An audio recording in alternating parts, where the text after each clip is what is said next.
Assalamualaikum warahmatullahi wabarakatuh. Alhamdulillahirabbil alamin. Asyhadu an la ilaha illallah wa asyhadu anna Muhammadan abduhu wa rasuluhu la nabiyya ba'da. Allahumma shalli wa sallim ala sayyidina Muhammadin wa ala alihi wa sahbihi ajmain. Ya ayyuhan nas ittaqullaha haqqa tuqatih wa la tamutunna illa wa antum muslimun. Tadiku, ayah bunda yang dirahmati oleh Allah Subhanahu wa taala, para siswa-siswi SMP IT Baitul Muslim Way Jepara Lampung Timur.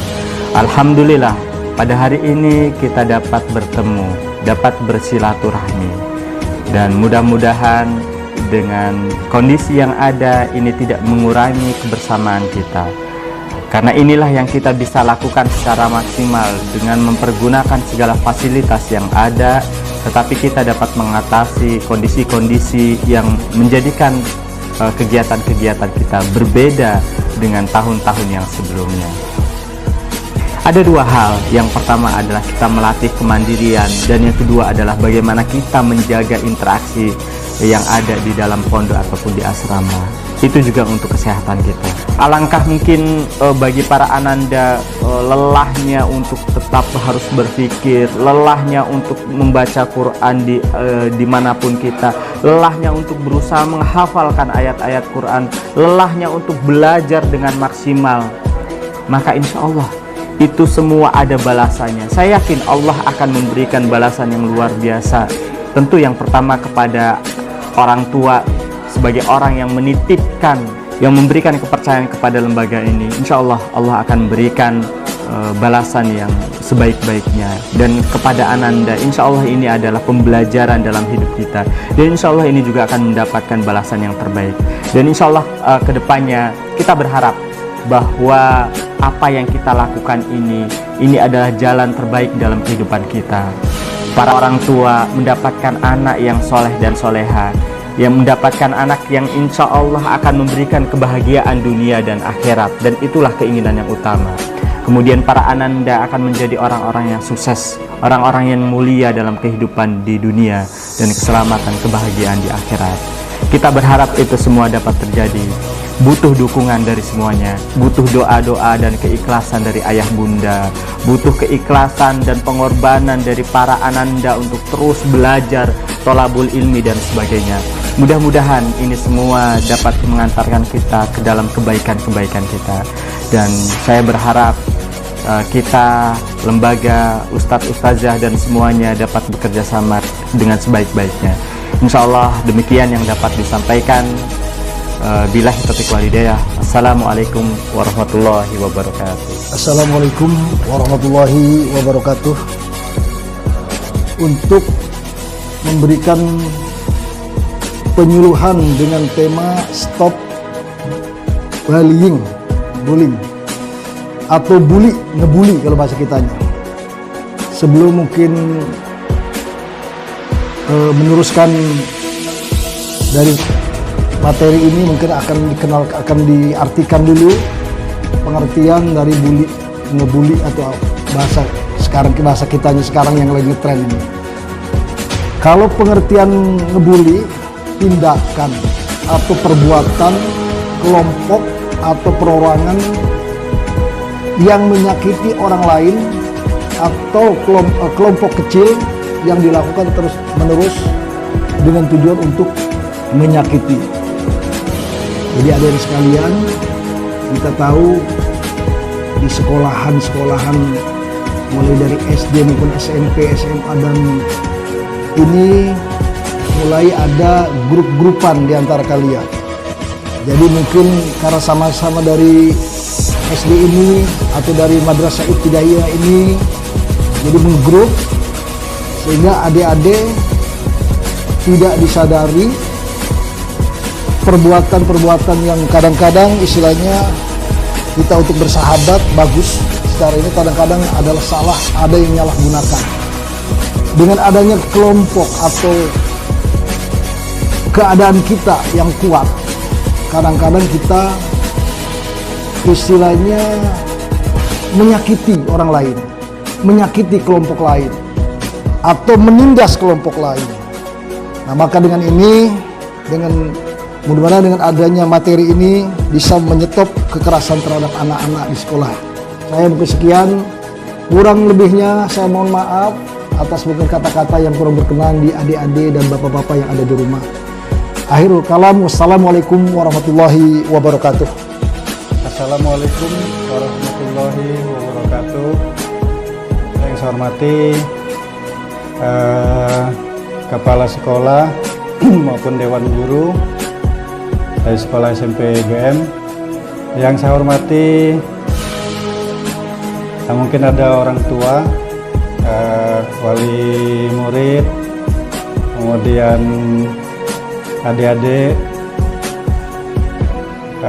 siswa SMP Baitul Musi. Semangat ya, semangat karena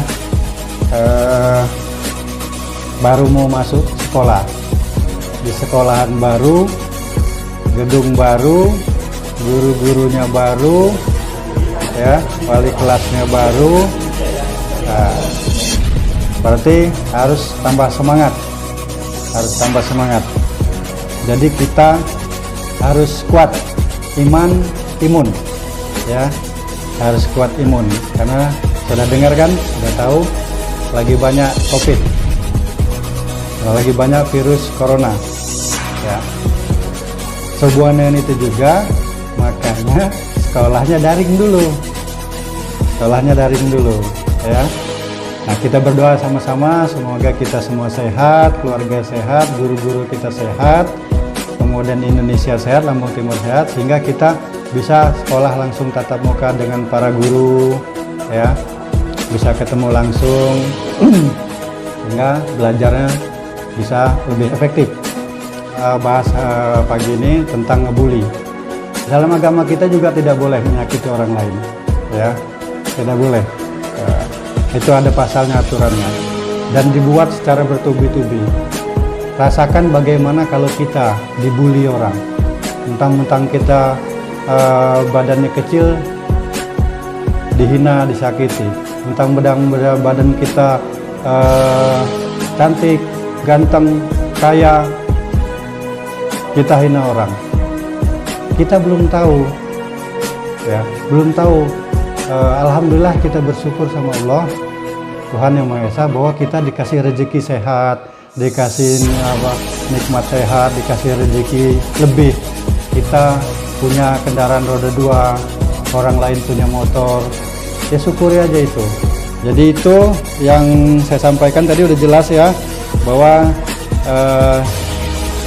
tunjukkan rasa syukur kita kepada Allah Subhanahu wa Ta'ala, tunjukkan rasa terima kasih kita kepada Tuhan, kepada Allah, tunjukkan rasa terima kasih kita kepada orang tua. Dengan cara belajarlah kita menuntut ilmu. Begitu kita berangkat ke sekolah dengan tujuan menuntut ilmu, bukan tujuan untuk menyakiti kawan atau orang lain. Kalau kita bersyukur, berdoa, dan kegiatan kita positif, insya Allah Tuhan juga nggak akan menghalangi, sehingga rezeki toko tadi makin lancar, gitu ya. Sehingga ilmu kita yang kita belajar di sekolah, hari ini kita belajar ilmu sehingga bisa diserap, bisa masuk untuk kita praktekkan untuk kegiatan kita sehari-hari. Tapi kalau kita nyakiti orang lain, ya, saya balik lagi tadi, kalau kita nyakitin orang lain, apa hasilnya? Semua hal-hal yang negatif akan masuk, yang kebaikan itu akan mundur. Muncullah hal-hal yang negatif, didorong terus, dihasut terus sama setan, dihasut terus, sehingga hal-hal negatif. Akhirnya apa? Yang tatunya jadi ranking, yang kita susah mau dapat ranking, susah mau ikut belajar, nggak masuk di otak. Kenapa? Karena yang ada di hati kita, yang ada di otak kita, bagaimana caranya ngebully orang, ngebully kawan, menghina kawan, ya. Jangan, benar-benar jangan. Semua nggak ngasih itu. Polisi nggak akan ngasih, guru nggak ngasih, ya, orang tua apalagi nggak akan dikasih itu. Kami mohon maaf apabila penyampaian kami, ya, bapak-bapak polisi, Pak Kapolsek, Wakapolsek atau polisi, yang kami sampaikan kurang banyak, yang kami sampaikan kurang berkenan, kurang pas, ya. Tapi insya Allah apa yang kami sampaikan itu ada hal-hal yang positif untuk adik-adik semua, ya, untuk adik-adik semua, untuk nambah semangat biar semangat belajar, semangat mengikuti protokol kesehatan, ya, supaya kita sehat, supaya kuat imun. Kalau kita sakit, bagaimana mau belajar? Nah, itu ya. Sekali lagi, mohon maaf apabila ada hal yang kurang pas, kurang berkenan kepada siswa, kepada wali murid, kepada wali kelas dan dewan guru. Kami dari Kepolisian Polsek Wali Jepara mohon maaf sekali lagi kepada Allah, kami mohon ampun. Kami akhiri, wallahu muwaffiq ila thoriq, wabillahi taufiq wal hidayah. Assalamualaikum warahmatullahi wabarakatuh. Assalamualaikum warahmatullahi wabarakatuh. Coronavirus ini merupakan virus RNA strain tunggal positif satu dan tidak bersegmen. Coronavirus ini adalah yang menjadi etiologi COVID-19 termasuk dalam genus Coronavirus umumnya berbentuk bundar dengan beberapa pneumafik dan berdiameter antara 60 sampai 140. SARS-CoV-2 ini sensitif terhadap sinar ultraviolet dan panas. Efektif dapat dinonaktifkan dengan larut lemak, contohnya ether, etanol, ya, kemudian asam hidroksid, klorin. Itu banyak desinfektan itu apakah gejala daripada COVID-19 ini? Yaitu adanya demam, adanya batuk, pilek, adanya gangguan penglihatan, adanya sakit tenggorokan, letih dan lesu. Nah, nanti kalau ada di antara adik-adik sekalian, ya, anak sekalian mendapatkan gejala yang seperti yang saya sebutkan tadi, ya, apalagi terdapat kesulitan bernapas, agar segera berobat ke fasilitas kesehatan. Jika sudah memenuhi kriteria COVID-19, sesak napas itu akan dirujuk ke rumah sakit yang sebelumnya tentunya akan kita swab dulu. Gitu. Kemudian bagaimana penularan COVID-19 itu? Yaitu melalui tetesan cairan droplet dari batuk dan bersin. Kemudian melakukan kontak dekat dengan karier atau pembawa virus, misalnya bersama kontak atom. Kemudian menyentuh benda-benda atau permukaan yang di atasnya ada virus. Kemudian tanpa mencuci tangan, menyentuh hidung, mata. Kontaminasi dengan tinja itu juga memungkinkan, tapi penularan ini sangat jarang terjadi.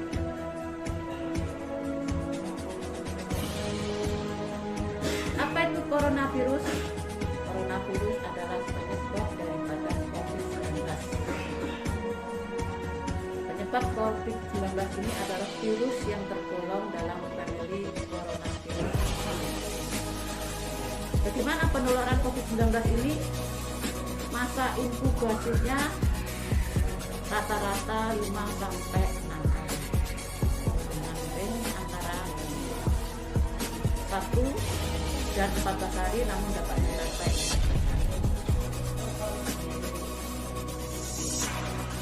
Risiko penularan tertinggi diperoleh di hari-hari pertama penyakit,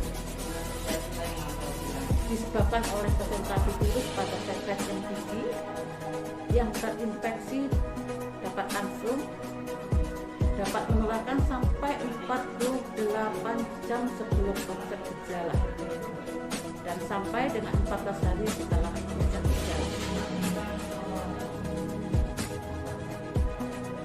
Periode pneumatik karena memungkinkan virus menyebar melalui droplet atau kontak dengan benda yang terkontaminasi.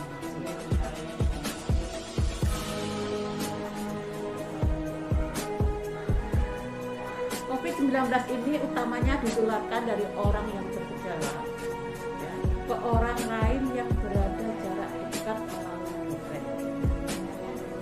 Droplet adalah merupakan partikel berisi air dengan diameter 5 sampai 10. Penularan droplet terjadi ketika seseorang berada pada jarak dekat dalam 1 meter dengan seseorang yang memiliki gejala pernapasan, misalkan batuk atau bersin, sehingga droplet berisiko mengenai mukosa mulut dan hidung atau konjungtiva mata. Ya. Nah, ini wabillahi taufiq wal hidayah. Assalamualaikum warahmatullahi wabarakatuh. Ada yang tahu tentang gizi nggak? Ada yang pernah dengar tentang gizi? Nggak pernah dengar? Oh ya, sebelumnya kenalan dulu ya. Nama saya Ella. Kalau bisa panggil Mbak atau Ibu juga apa-apa. Kalau saya sekarang tugasnya di Sumatera Utara itu sebagai ahli gizi. Ada yang pernah dengar tentang ahli gizi nggak? Pernah. Ahli gizi itu yang kayak mana kalau kalian tahu? Ya, ada yang tahu? Jadi karena saya ahli gizi, hari ini kita bahasnya tentang gizi-gizian ya Dek ya. Hari ini kita bahasnya tentang pola makan sehat ya. Kalau kalian dengar pola makan sehat itu apa? Ada yang tahu nggak? Kalau dengar ini pola makan sehat itu kira-kira yang terlintas di pikiran kalian apa? Ada yang tahu? Makanan yang bergizi. Terus apa lagi? Kalau makanan bergizi itu yang kayak mana Dek contohnya? Makan buah-buahan, terus makan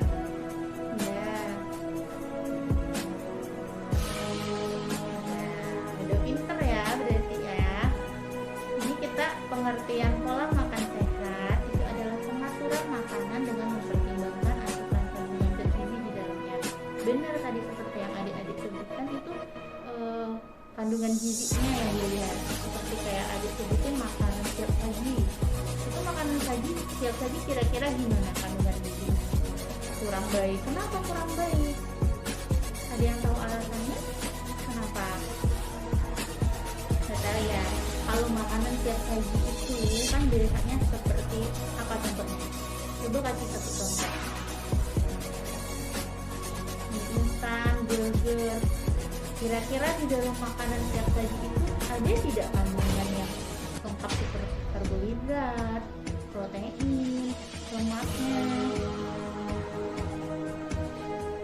Mungkin tidak seberapa ya, seperti yang suka jajan hamburger nih, burger itu ada roti itu memang ada karbohidratnya, tapi karbohidrat di burger kira-kira mencukupi tidak untuk kebutuhan gizi kita deh?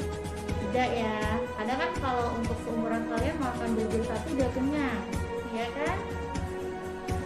Terus kalau misalnya sering jajan ke pasar, beli minuman manis juga udah kenyang, udah sampai malam nanti tak makan lagi. Bener nggak kayak gitu? Bener ya, karena memang umur-umur kalian itu memang lagi masaknya pengenalan diri, memang tubuhnya yang mengkong-mengkong. Jadi memang kayak pengenalan makanan juga biasanya suka buat lagi.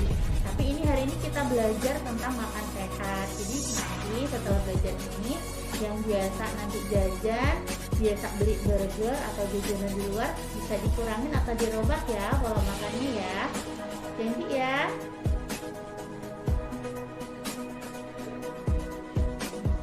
Pola makan itu seperti tadi itu pengaturan makan atau seperti kayak kebiasaan makan kita.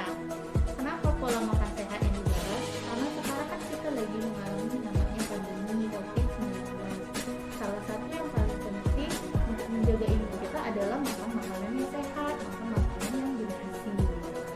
Nah, untuk menjaga apa? Imunitas kita biar meningkat. Jadi yang nyebutin makan buah-buahan, sayur-sayuran, benar. Itu salah satu asupan yang penting untuk meningkatkan imunitas. Tapi di zaman pandemi ini yang kita butuhkan adalah juga tinggi protein.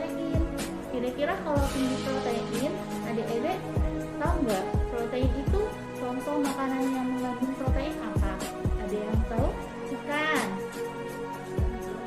Terus apa lagi deh? Selain ikan apa lagi? Nasi. Terus daging. Ada lagi? Telur. Ada lagi? Madu. Ada lagi? Gak apa-apa coba disebutin.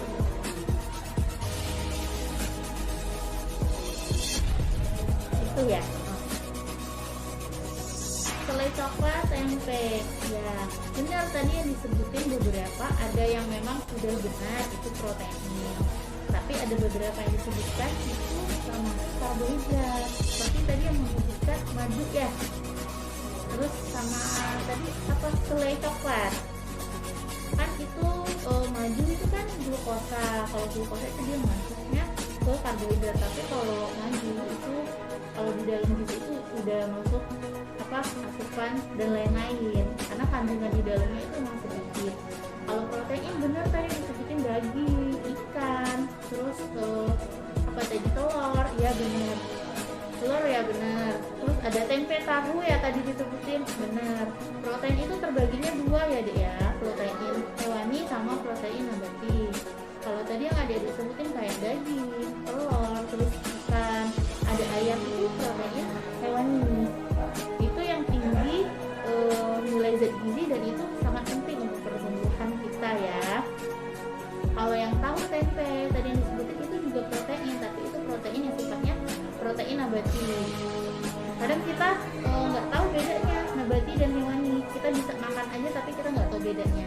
Tapi itu semuanya bagus untuk pertumbuhan kita, untuk asupan kita, untuk menambah stamina kita, menambah apa, daya tahan kita. Itu bagus ya dikonsumsi untuk sekarang ini, dan memang bukan untuk sekarang ini aja, untuk seharusnya memang harus dikonsumsi. Terima kasih sebelumnya ya buat adik-adik yang aktif